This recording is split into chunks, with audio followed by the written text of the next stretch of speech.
Okay, so welcome to the webinar.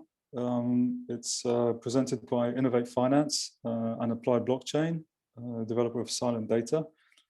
My name is Adi Benari, and I'm here with Anna. And we're going to be covering a few subjects today around open banking and, in particular, data privacy in relation to open banking. So the first point will be, what are the risks in using open banking today? What will customers expect in terms of being protected when they use open banking for fraud and cybercrime? How does GDPR fit into this, in particular data minimization? What are the options in terms of data privacy around open banking in order to reduce some of these risks? And we'll be asking the question, can we enable open banking while providing maximum data protection to the user and to the customer? So, as I said, my name is Adi Benari. I'm the founder and CEO of a company called Applied Blockchain. We've spent probably 5 or 6 years in the space developing software solutions based on blockchain and data privacy technologies. And I'm joined today by Anna. Anna, would you like to present yourself? Yeah, sure. I'm Anna. I'm the sales executive at Applied Blockchain. I'm specialized in fintech. I've recently done a master in fintech and finance and digital innovation. And I have a background in asset management. Yeah, thank you, Anna. So, I guess to start, one of the things that we've been considering is how do we perform background checks, financial checks on individuals and companies if we want to understand about who they are and about their financial health. If we need to do that in order to provide credit or in order to manage risk, then the way that that's typically done today is we would ask for a bank statement. You typically get that when going through a loan process from someone who's not the party that you hold your current account with, and then you have to provide typically a scanned version of your bank statements. So that's what happens today in many cases. The problem with this process, of course, being paper-based, it's slow and cumbersome. It slows down the entire process. And scanned documents are, unfortunately, trivial to doctor. So you can even edit PDFs directly these days. And it's very easy to make changes. And it's very difficult for the party receiving the document to really rely on it. There's certainly no technical assurance about the data behind it and the scan itself. So that adds a tremendous amount of risk to the process. So what are the options? One solution to this and to really understanding the financial situation of an individual or of a company is to use open banking. Open banking is an initiative that was driven initially by regulators in the UK and in Europe. And they pushed to have more innovation and more competition in financial services by encouraging and forcing the large financial institutions to open up their data to competitors.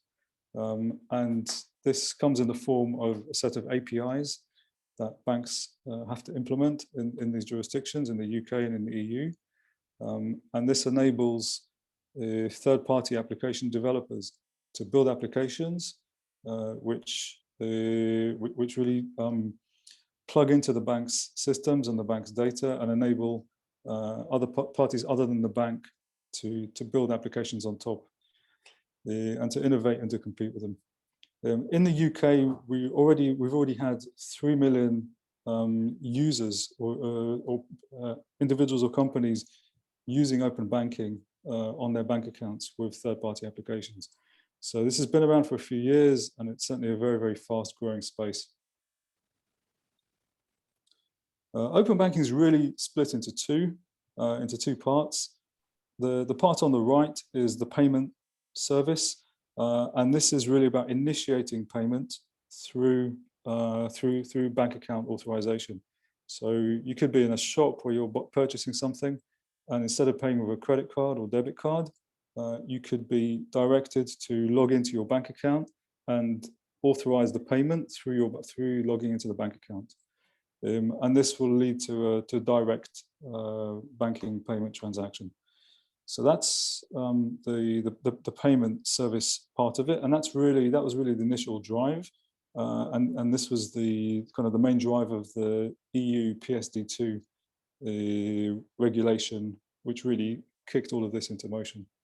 The second part of open banking is what we call account information services, and this is about revealing the data that's in the bank account. And here again, the banks expose a set of APIs, and companies are invited to request this data from the account holders, and the account holders can provide permission to give others access to the data. And going back to our initial question about how do we understand the financial health of an individual or of a company, instead of dealing with bank statements, we can query these APIs and get to the same underlying data. It's worth just really clarifying the fact that this is a permission service.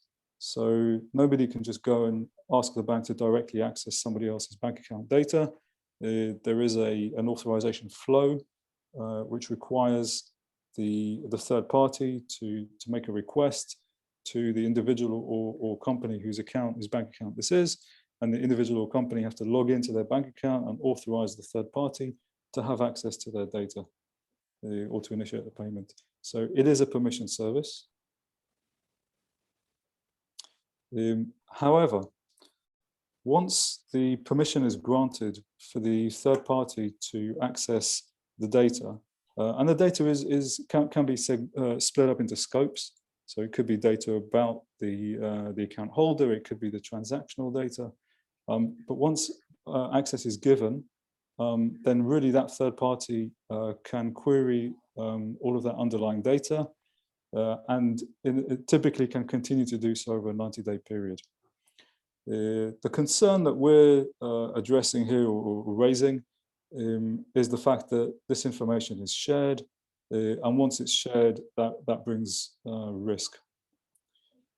In particular, once any data is shared, once it goes outside of one system and into another organization, the technical control of that data is lost, right? So the individual, whereas when the data was in their bank, which is the master holder of that data, the bank has got controls in place and the individual is in control there. Once the data has been shared, it now goes to a third party and the user is no longer in direct control of that data. And now they're subject to the policies and implementation of the other organizations, or other organizations that might come afterwards. And so what I mean by technical loss of control is that you're really depending on the policies and the people inside those organizations, because as an individual, you can't even see where your data is going, right? It could be shared on to other organizations and you're just relying on them implementing policy as they say they will. And you're relying on the honesty of their staff. So that there is a lot of risk there. By exposing the data, by exposing your data and sharing it, you're already exposing yourself to risk. So what happens if the data gets into the wrong hands? Anna, do you want to explain in more detail? Yes, of course. So yeah, if data go in the wrong hand, obviously can lead to personal sensitive information leaked, but also looking at the business side, companies may lose banking data and having a situation in which everybody know how much, for example, an employee is paid, or how much a customer is paid, and suppliers can see what others are getting. So a company might lose the ability to negotiate with existing or new customers, and that's a very important, it's very important to be aware of the risks and the fact that it can lead to lose margin as well. So yeah, also, if we go on the next slide, we wanted to report some of the real world data breach examples, such the one happened to CETA, where around 4.5 million passengers' data were exposed, including passenger's name, credit card details, date of board, contact information, passport and ticket informations. And these episodes, such this one, can result in penalties for non-compliance that can be higher as 20 million euros or around 4% of annual global turnover. So Another example can be also this one of the Desjardins Groups, a Canadian credit union agency. And in this case, 4.3 million users' personal data has been exposed. And they had to, like, the cost of this data breach was around $100 million. So yeah, it's an episode that can raise awareness, and one of the main like representative one that really bring myself as well very like terrified, let's say, is also the one of Equifax going on the, this one, where the sensitive personal data of 148 million Americans had been compromised, including information such as name, home addresses, phone numbers, also social security numbers and driver's license numbers. And the cyber attack cost $1.4 billion to the credit reporting agency. So yeah, also we wanted to show you this graph because it's a representation of the top 10 data breaches happened in the history, in the corporate history. We can see companies like Yahoo and other mentioned in this graph that had to pay around 500 millions of dollars. Like the cost of data breaches was around these numbers. And this graph is not up to date because data breaches happen daily and are constantly increasing. So yeah, we also want to show you this because it's a representation of what a data for sale looks like on the dark web. And you can see how easily they can have access to businesses and individual sensitive information, and they can put it in for sales as well.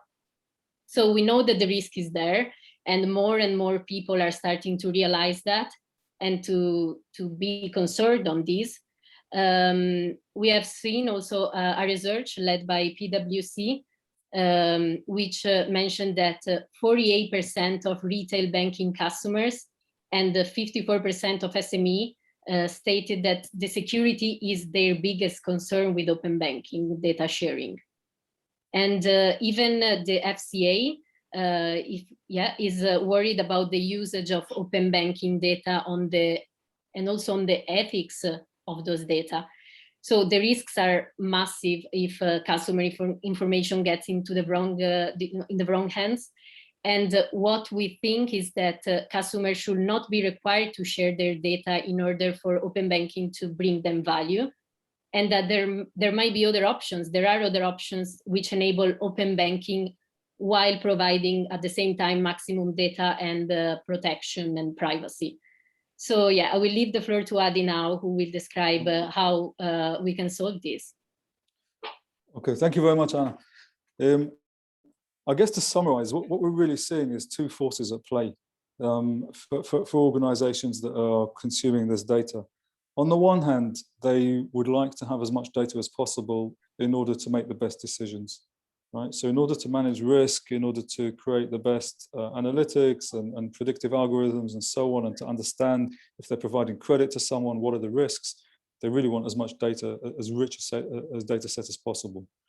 On the other side, and that's really what's going on today, right? Companies are plugging into more data sources and they're plugging into open banking and they're building up these data sets.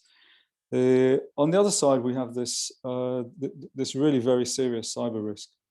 And we've given some examples that we've shown here, but the slides that we show could never be up to date because there are, these attacks are literally happening every day, whether they're state-sponsored or from criminal activity. And it's a cat and mouse game. So as much as you spend on cyber and building walls around this data that you're building up, it's inevitable. It's just a matter of time until someone gets in. And when they get in, they will get access to that data. So by taking on more and more data, you're creating a honeypot and you're enlarging it. And to some extent, it's a ticking time bomb. And we think that over time, we are already seeing more and more data incidents and data breaches. And the one we've experienced is probably the most serious, but it's certainly not the only one. And as this starts to hit more individuals and more companies, we think this will become an issue, more of an issue. to the point where people will potentially stop refusing these services and stop sharing their data. And we can already see, as Anna showed from the PwC work, that half of the people that are presented with the ability with the option to share their data through open banking are refusing. Right? And the reason they're refusing is because they're not comfortable with sharing and giving access to that very sensitive data. So the question is really, can we, are these the only two options, right? Either not have any data and not take any risks, but to some extent be blind to what you could have got from that data, or take the data and all the risks that come with it. And these are the two binary options that we have today. The question is whether these really are the only two options. And so the question we're posing here is, could we perhaps perform checks, get insights, understand risks based on some underlying data without having to take the data ourselves in order to do that. And that's really what we want to present here, because this is now possible. The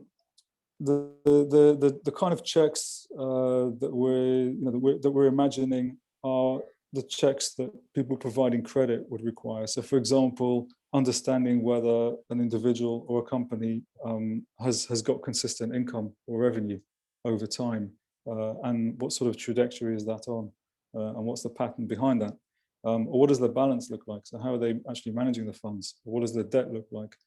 And so we can ask questions about those aspects without having to even see the underlying data ourselves, and without requiring each institution to implement all the different queries that we need.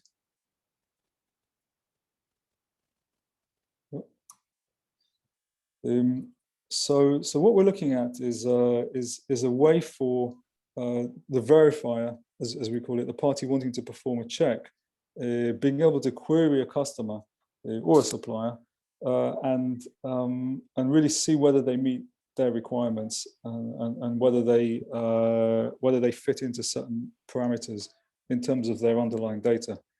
And we want to give the customer the counterpart the ability to enable a response to that query without having to hand over their data.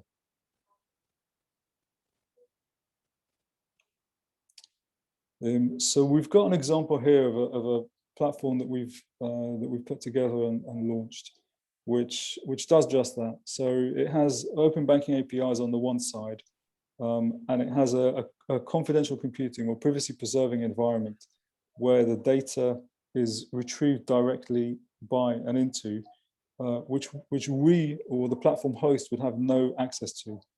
So this means that nobody except the original institution, the bank itself, actually has access to the data.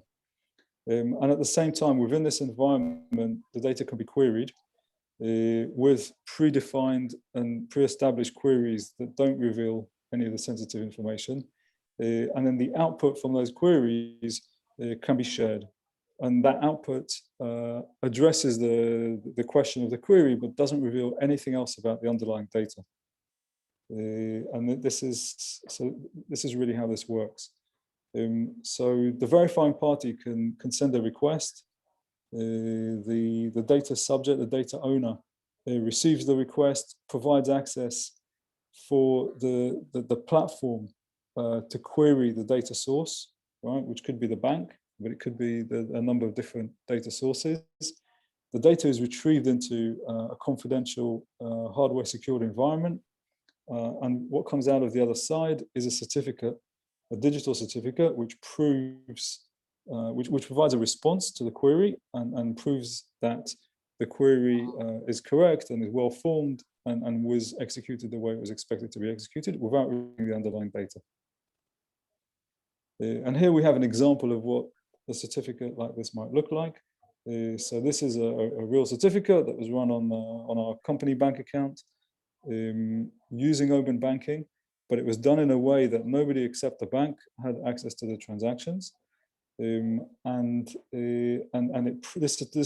this is a digital certificate with a cryptography that can can be traced and verified to prove that the bank account has had consistent income of over £1,000 in the last 3 months.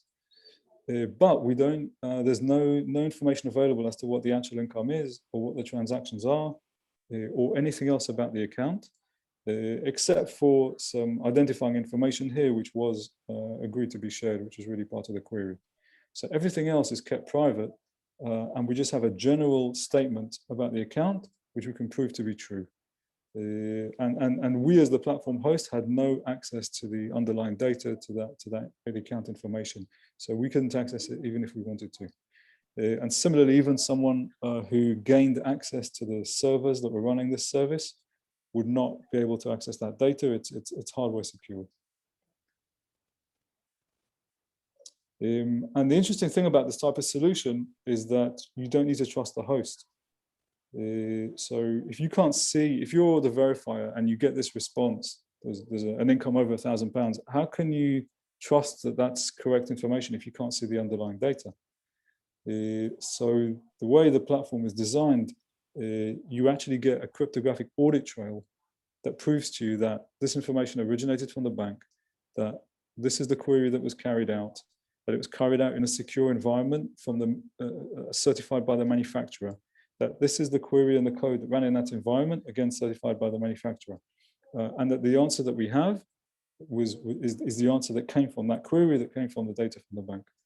And so you have all of the components that can be independently verified to prove that the answer that you get back is correct, even though no one except the original data source, which is the bank, has access to the underlying data.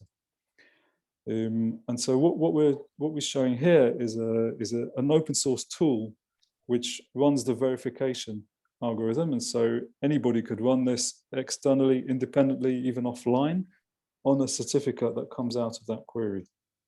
So these are independently verifiable queries, as I said, even though there's no access to the underlying data. But you don't have to trust the platform. So the end result of this process is that we're able to check and prove aspects of the financial health of the data subject. And we do this without any data being shared or revealed to any other party. And so we believe that this type of process takes the risk out of the data sharing that's happening and encouraged today. And so we're reducing that cyber risk, reducing that honeypot that I mentioned earlier, and the risk of that data being stolen.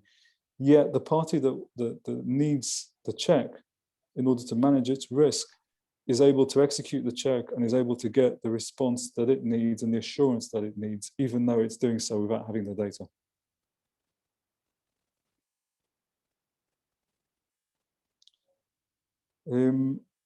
Now, there's a questions when it comes to risk. There's a question of what, why would you do certain things? Why would you act in a certain way? As I mentioned today, a lot of organizations are really taking all the data they can get their hands on. But of course, the regulators are sensitive to this, and in the EU and the UK in particular, and in more and more jurisdictions around the world, we have data regulation, which is there to protect consumers, which in the case of GDPR mandates what they call data minimization. It's one of the core principles of GDPR. And data minimization stipulates that you should really only be acquiring and processing data that you absolutely need in order to conduct your business process. What that means, what we believe that means here, now that these types of queries are possible, is that you can conduct your business process with less data. And therefore, according to GDPR, you probably shouldn't be acquiring that much data or that other data in the first place. Right? So to be compliant with GDPR data minimization, you should be minimizing the data that you collect to the point where it still enables you to conduct your business processes the way you need to. And so we think that going forward, as the regulator realizes that more can be done with less data, this is what they will push for in order to protect the consumers. And businesses who don't come under GDPR directly for their business data necessarily will also push for the same thing, because they'll be looking to take on less risk while still getting the benefit of being able to perform these types of queries and getting these types of assurances. Another interesting aspect of GDPR, which also backs this up, is a concept called privacy by design. And this is really a principle that says that when designing systems, from the very beginning, from when they're conceived, privacy should be one of the key considerations, and it should come into every aspect of design of the platform and really be high priority. And if you design your systems in this way, it's kind of the opposite of what we're doing today, which is just collecting as much and gathering as much data as we can for enriched analytics.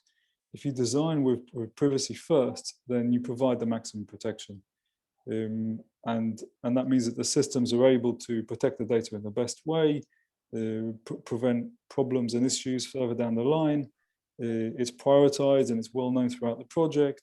You can get the results that you need, you can get the functionality that you need, and as it says here, meet all the needs of the company while still providing maximum data privacy and minimizing any kind of risks associated with data that you're holding or that you may need to hold. And so this principle is really something that we think is only going to become more and more prominent and is going to be more and more demanded from by users, by consumers, by organizations that use systems, because everyone's going to be looking for maximum protection in order to protect them from the kind of risks that we described earlier. And if we look back to the type of solution I just showed, then what we're really saying there is that if you can run queries without actually having to access underlying data, that's the maximum privacy that you could possibly provide. That's the gold standard. And that's what we believe is going to be expected in the future. And ultimately, we think that once customers understand this and see it, and various organizations start to lead with this approach, then customers will demand it. Right? Just like other things that we see in life, which people are gaining more understanding about, like the environment, sustainability, food and what we eat and the food supply chains, data is going down the same route. People are becoming more and more aware of the fact that their data is shared, is abused, is stolen, is being put at risk. And so we can see how people will become more and more aware of the different techniques that companies are using to protect their data. And we think that the most forward-thinking companies will really consider this and look to lead with this. And you can see companies like Apple putting privacy at the top of their marketing considerations and product design considerations as well. They're leading with it as a differentiator. And we think that in financial services, we're going to start seeing the same thing. The solution that I showed you earlier, just to describe a bit more about what that's been through. So it was selected, it was one of 30 solutions selected for the FCA Digital Sandbox pilot, which ran towards the end of last year. And together with all those other innovative solutions, that was really focusing on the impact of COVID on individuals and businesses, on vulnerable consumers, and seeing how this technology could be used to protect consumers. And the same program was also looking at making more funds available to SMEs and other aspects that could be done. But this type of solution was already featured in front of the regulator alongside other solutions that put privacy first. And there's been recognition from the EU about the solution as well. And hot off the press yesterday is that the solution itself is a finalist in the UK Fintech Awards for 2021 in the Data Initiative of the Year category. So you can see that this type of technology, this type of solutions, type of approach is getting more and more recognition.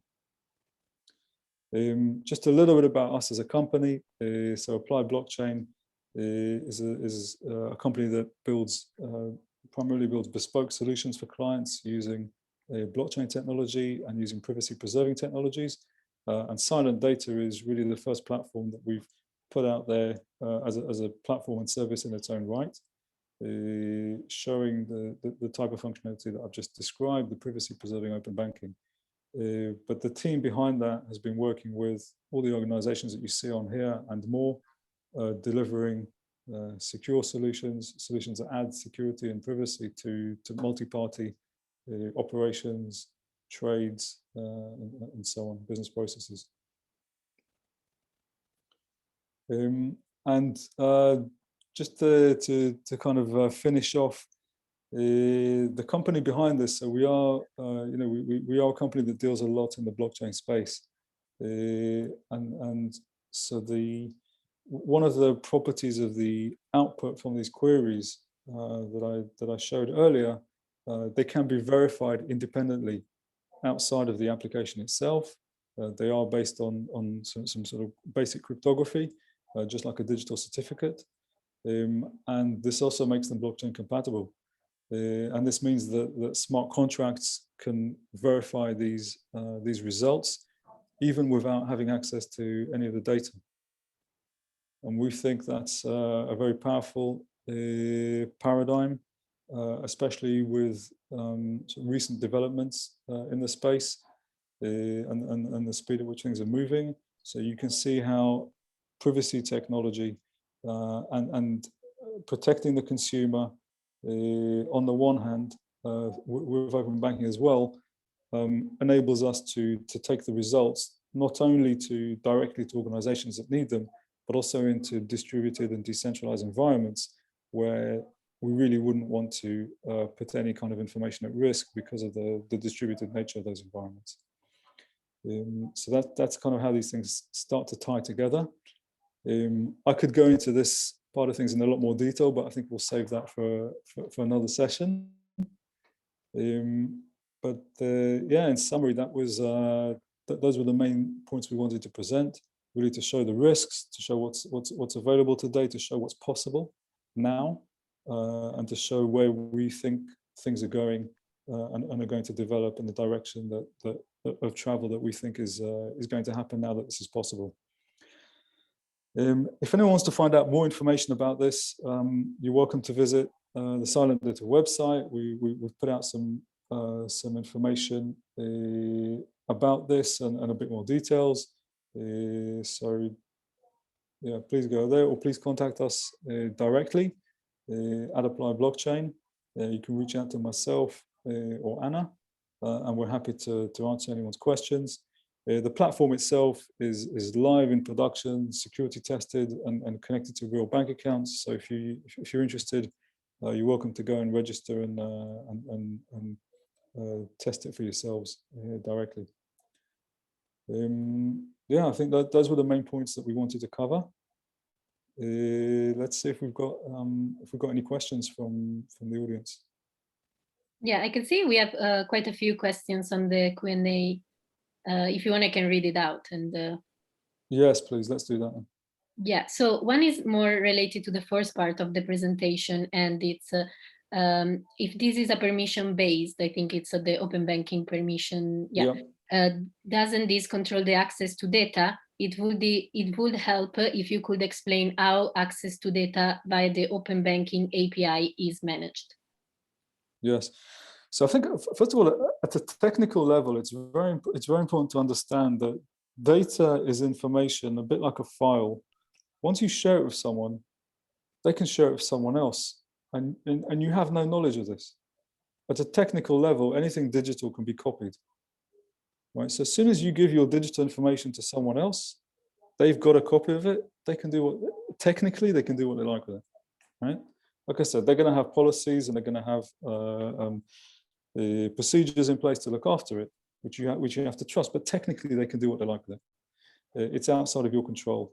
So this level of permission says, yes, I as a user allow this third party to access this banking data, and that's a great first step, right? We're definitely glad to have that in place, right?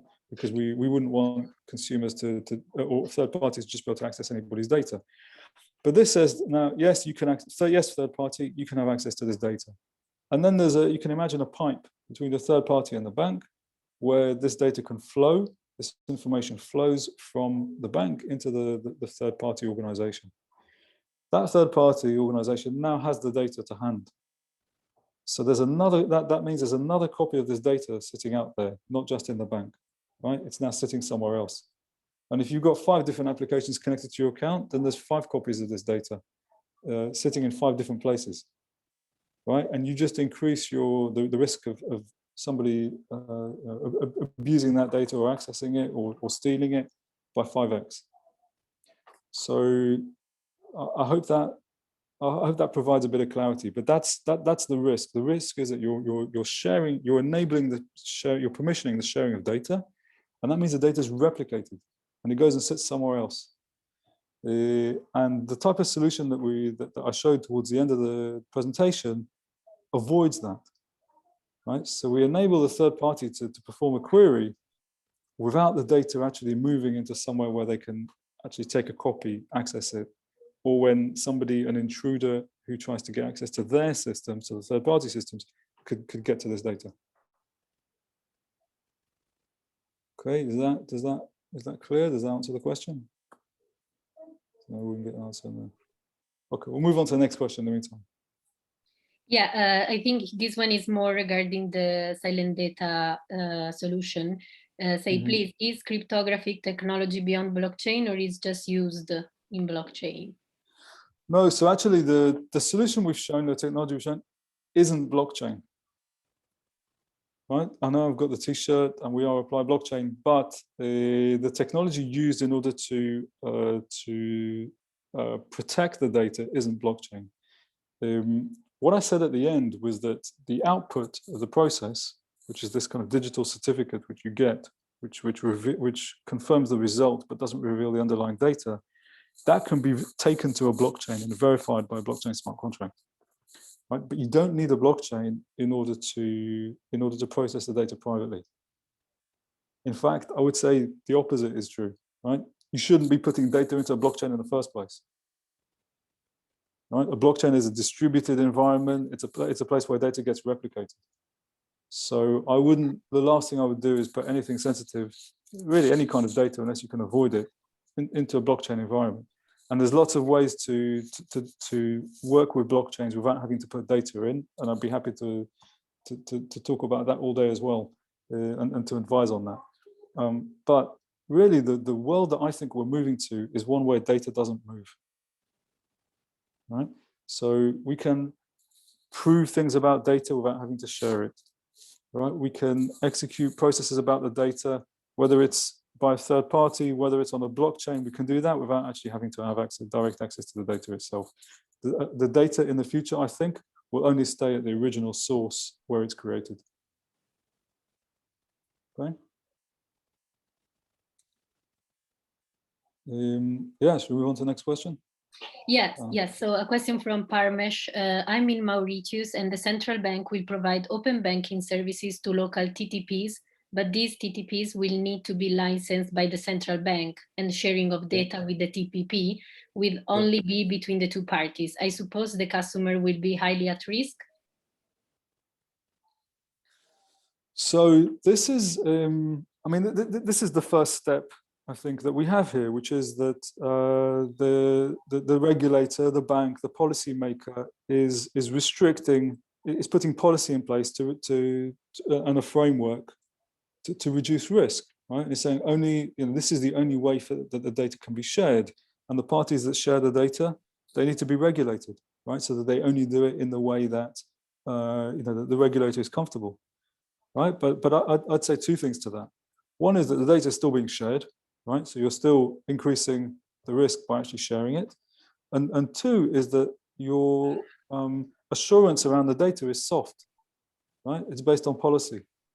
It's not hard. It's not based on technology, right? Technically, the data is free, and anybody who malicious actor who could get their hands on it could do what they like with it technically.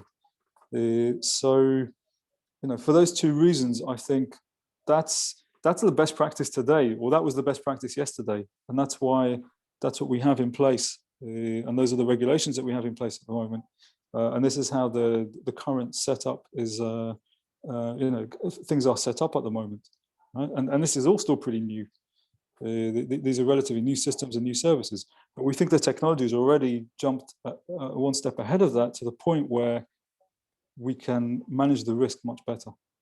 And we're hoping that, having presented this to the FCA and by making more people aware of it, we can enable the original benefits of open banking to enable innovation to happen on top, to enable the querying of this data, but to enable it in a much safer way, so that the data itself doesn't have to move around, it doesn't have to be shared. Okay. Should we go to the next question? Yeah. So I think this is more, regarding the SILENTDATA solution. Doesn't it centralize the financial system architecture again? All the point in open banking APIs was to open the connection points to financial institutions. Yeah, very good question. So, you could argue that if the data isn't being directly shared, then there's not as much data available to other parties, and so they can't do as much as they'd like to do, and so the competition maybe is restricted. I would argue that most things that the innovators would like to do can ultimately be done in a way that protects the data in this way, right? So whatever queries, comparisons, assurances they need from the data, at the end of the day, these are just different ways of querying the data. And if that data is queried in a privacy-preserving environment, as we've demonstrated here, then you get the protection. And at the same time, these third parties that are looking to offer different services on top of the data can still do so, right? They can still run their queries, but they'll provide maximum protection around the data itself. So it's a different way of thinking about it. It is more restrictive on the one hand and more protective to the consumer on the other. There's a trade-off here. But I certainly think that the current setup, where you've just got this flow of data once the user enables it, is very, very dangerous. And now that we can mitigate that, and we can offer a kind of a path in the middle, then I think that should be a lot more attractive to certainly to the parties whose data we're talking about here. Okay. Yep. Do we have time for another question? Yeah. Yeah. So are you interested to present it to the local regulators? From the same person. This will help them to mitigate the first high risk level when data will be shared. Like, we could benefit from the new approach right away. Your thoughts on it? Yeah, I mean, we took this through the recent FCA the digital sandbox in the UK, and so the regulator is aware that these types of solutions are available. There were other privacy-preserving solutions demonstrated there as well, and so I think I think this is why the regulators run these sandboxes, right? Is really to tap into the different applications and the different approaches that are emerging, that are becoming possible. So I think the FCA is certainly aware of this type of approach. I'd imagine the other regulators are becoming more so as well. And then it's there, they can take an opinion, a position on it, and so on, right? Obviously within their considerations. But it's also up to the organizations. It's not just down to, the regulator obviously stipulates what they stipulate, but not everything has to be down to the regulator. I mean, open banking in the UK and EU was driven by the regulator, but in other markets like the US, it's actually driven by commercial entities and commercial necessity. And the banks have enabled APIs to exist and built them for the market. So there's a combination here of restrictions that the regulator, protections that the regulator is putting in place on the one hand, but also commercial needs from all sides that are being considered here. So I think that, you know, there could be a situation where the regulator starts becoming stricter on data privacy and sees that these types of techniques are now possible, and potentially drives companies more towards this type of behavior. Or it could be that the market on its own acts in this way in the interest of the customers and of the data owners.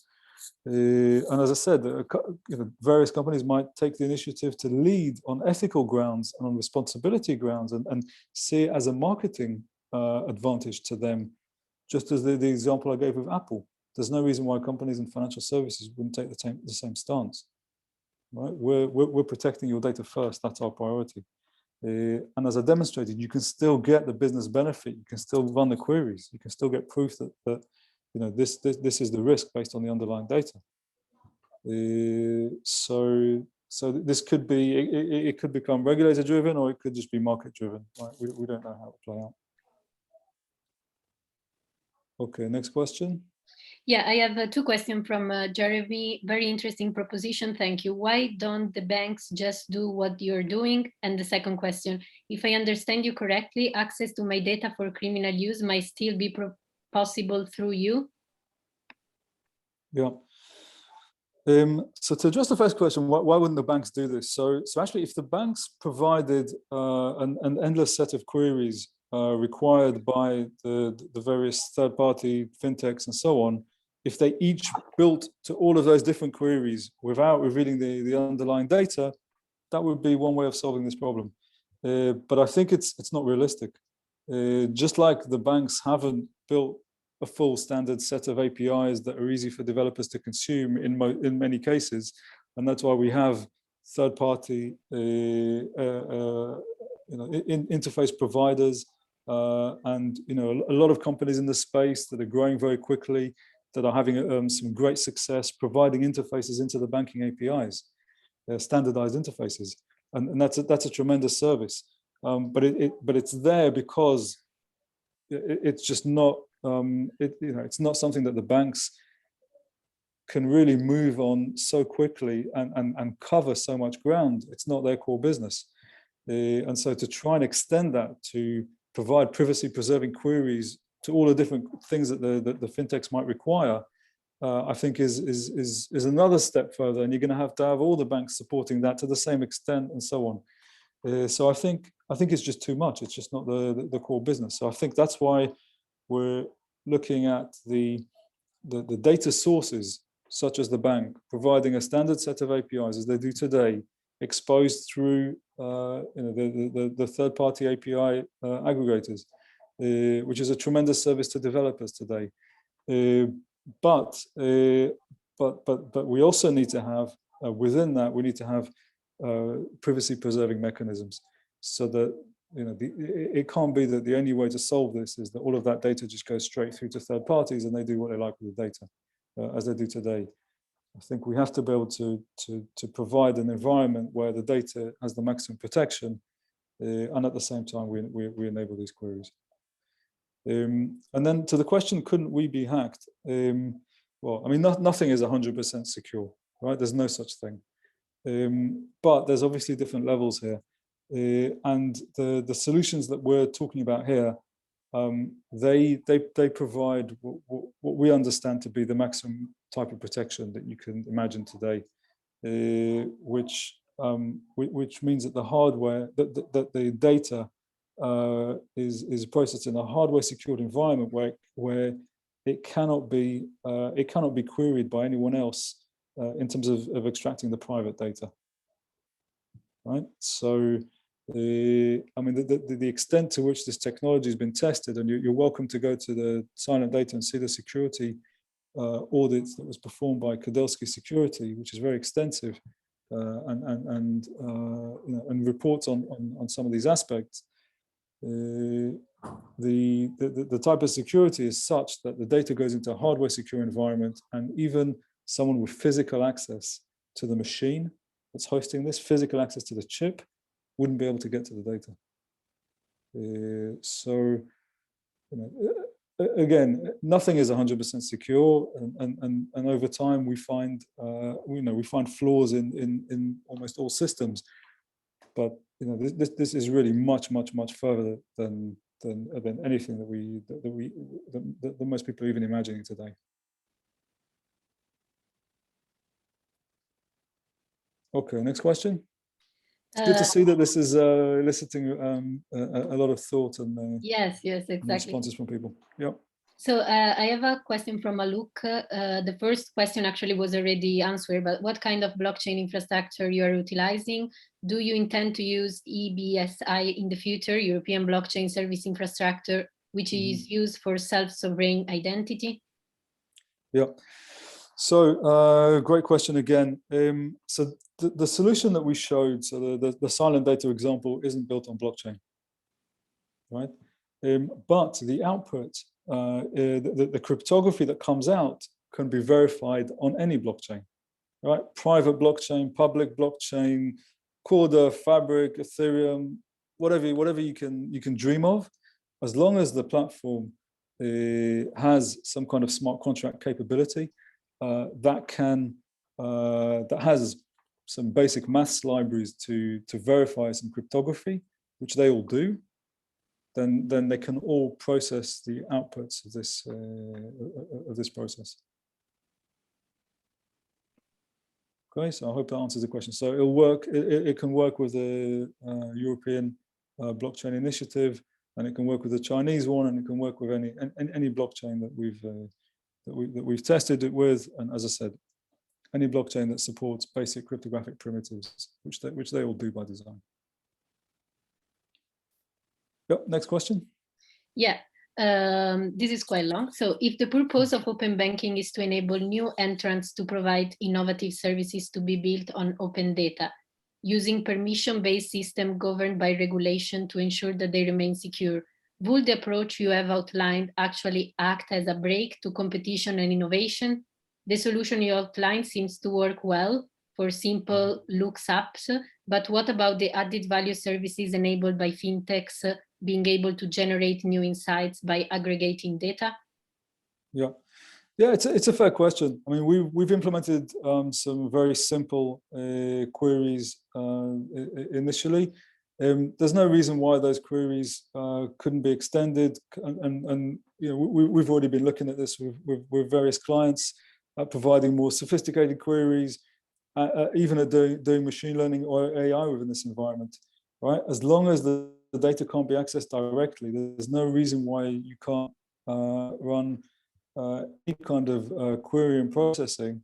The only restriction is that you don't have direct access to the data itself, which is a restriction, right? Because I know that a lot of the technical people and analytics people that we speak to, they want to see the data in order to learn how to query it better.